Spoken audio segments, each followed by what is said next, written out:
बिस्मिल्लाहिर्रहमानिर्रहीम, अस्सलाम वालेकुम रहमतुल्लाहि व बरकातुहू। तो आई होप कि आप सब लोग ठीक होंगे। आप देख रहे हैं मेरा YouTube channel bio with sir Habib और मैं हूं आपका बायोलॉजी इंस्ट्रक्टर हबीब अहमद। बच्चे आज जो हम टॉपिक डिस्कस करने जा रहे हैं वो होगा हमारे पास ब्लड सेल्स। बच्चे हम जो है ब्लड सेल्स को डिस्कस करेंगे and what are the major types of blood cells. ठीक है, तो बच्चे मूव करते हैं अपने टॉपिक की तरफ। सबसे पहले कह रहे जो हमारा टॉपिक नेम है वो है ब्लड सेल्स, यानी ब्लड सेल्स को बच्चे आप सेल लाइक बॉडीज भी बोलते हैं। ठीक है, तो कह रहे सबसे पहले अगर हम बात करते हैं तो वो होगा what are the types of blood cells, यानी कि ब्लड सेल्स हमारे पास कितने टाइप्स की होती हैं। ठीक है, तो कह रहा basically there are two types of blood cells, one is red blood cells and the second one is white blood cells.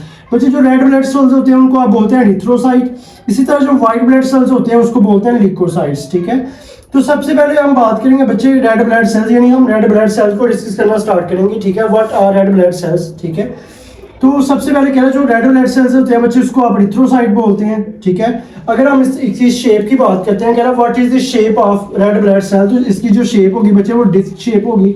ठीक है, यानी इसको आप बाइकनकेव भी बोलते हैं। ठीक है बच्चे, इसकी अगर हम स्ट्रक्चर देखें तो ये हमारे पास क्या है, ये रेड ब्लड सेल की स्ट्रक्चर है जिसको आप डिस्क शेप बोलते हैं या बाइकनकेव शेप होगा। ठीक है, उसके अलावा कह रहा है कि डिप्रेशन एट द सेंटर, कह रहा हूँ इसके सेंटर में क्या होगा, एक डिप्रेशन होगा, एक होल होगा। ठीक है, होल आप कह सकते हैं, डिप्रेशन कह सकते हैं। ठीक है, तो ये हमारे पास क्या होगा, रेड ब्लड सेल की शेप होती है बाइकनकेव और इसको आप बोलते हैं डिस्क शेप। ठीक है, सेकेंडली अगर हम बात करते हैं हीमोग्लोबिन, कह रहा हीमोग्लोबिन क्या होती है, what is haemoglobin and what is the function of haemoglobin.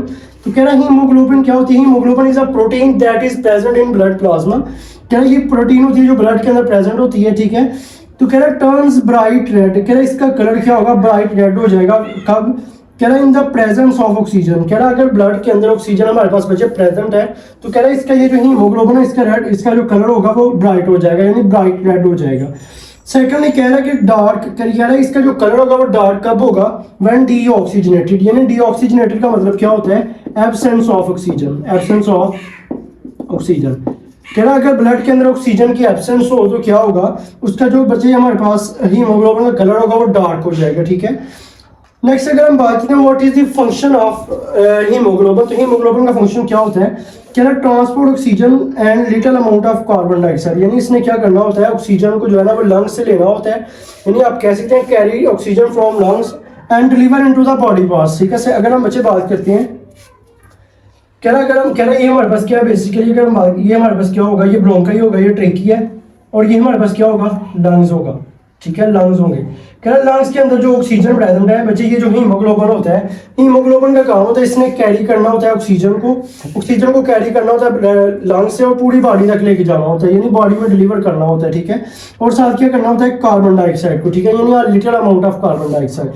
Next अगर कह रहे हैं कि 4 to 5 million red blood sales, कह रहे जो हमारे पास बच्चे पर मिलीमीटर जो हमारे पास जो ब्लड होगा उसके अंदर कह रहा है कि 4 to 5.5 million red blood cell present होते हैं। ठीक है, नेक्स्ट अगर बात करते हैं, कह रहा बिफोर एंड आफ्टर बर्थ, कह रहा है कि बर्थ के फौरन बाद, कह रहा है जैसे ही जो है ना बर्थ होगा कोई भी ऑर्गेनिज्म है, यानी ह्यूमन का जो ऑर्गेनिज्म कह रहा है वो बर्थ होगा जब बेबी, तो कह रहा है उसकी जो रेड ब्लड सेल्स होते हैं वो किसके अंदर बच्चे बनेंगे, formed in liver and spleen, यानी वो लिवर के अंदर बन रहे होते हैं और क्या बनेंगे, स्प्लीन के अंदर बन रहे होते हैं।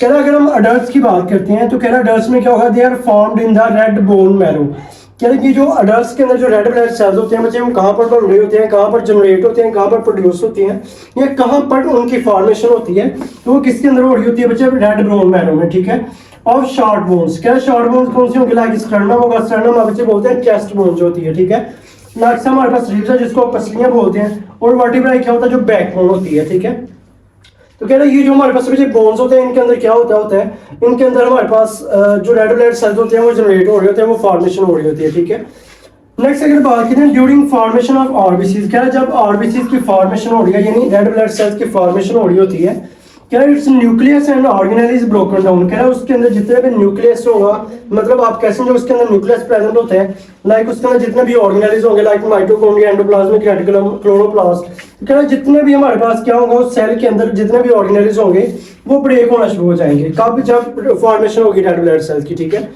सेकेंडली अगर बात करें लाइफ स्पैन ऑफ आरबीसी, कह रहा है जो आरबीसी यानी रेड ब्लड सेल का जो लाइफ स्पैन होता है तो कह रहा है वो 120 डेज का होता है, यानी 120 डेज के बाद क्या होगा, ये डेड होना शुरू हो जाएंगे, आप कैसे ना ब्रेक डाउन होना शुरू हो जाएंगे और इनकी जगह पर क्या होगा, न्यू आ जाएंगे, न्यू रेड ब्लड सेल्स बनना शुरू हो जाएंगे। ठीक है, अगर हम बात करें when RBCs complete their age, कह रहा है जब आरबीसीज कोई भी रेड ब्लड सेल अपनी एज कवर कर लेगा, ठीक है, they are removed by spleen and liver, कह रहा है उसको क्या कर दिया जाएगा, रिमूव कर दिया जाएगा, ठीक है।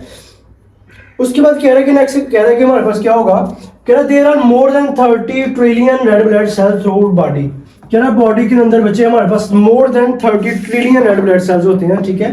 तो कह रहा about 2 million red blood cells die, कह रहा उनमें से जो 2 मिलियन होंगे वो डाई हो जाते हैं और रिप्लेस हो जाएंगे, उनकी जगह पे क्या हो जाएगा, नए रेड ब्लड सेल्स आ जाएंगे, ठीक है। तो वो कितने होंगे बच्चे, कह रहा है कि हर सेकंड में, यानी एवरी सेकंड में हमारे पास 2 million red blood cells die होते हैं और उनकी जगह पर न्यू जनरेट होते हैं, ठीक है। अगर हम बच्चे बात करते हैं इसकी जो है ना general structure of red blood sales की, तो कह रहा है ये रेड ब्लड सेल की जनरल स्ट्रक्चर जिसको आप डिस्क शेप भी बोलते हैं, लाइक आप इसको जो है ना बाइकन के शेप भी बोल सकते हैं, ठीक है। तो कह रहा है ये इसका हमारे पास न्यूक्लियस होगा, हमारे पास प्लाज्मा मेम्ब्रेन है, ठीक है, लाइक हमारे पास साइटोप्लाज्म होगा और भी जितने भी हमारे पास ऑर्गेनेल्स होते हैं वो इसके अंदर प्रेजेंट होते हैं, ठीक है। तो बच्चे ये था आज का हमारा टॉपिक जिसमें हमने बच्चा जो है ना रेड ब्लड सेल्स को स्टडी किया है। तो आई होप कि आप सब लोगों को समझ आ गई होगी। अगर किसी किस्म का कोई क्वेश्चन है तो आप लोग कमेंट सेक्शन में पूछ सकते हैं। अभी अगर आपने हमारे यूट्यूब चैनल को सब्सक्राइब नहीं किया तो यूट्यूब चैनल को सब्सक्राइब कर दें ताकि हमारी नई आने वाली हर वीडियो आप तक बर वक्त पहुंच सके। तो मिलते हैं अगले लेक्चर में, तब तक के लिए अल्लाह हाफिज।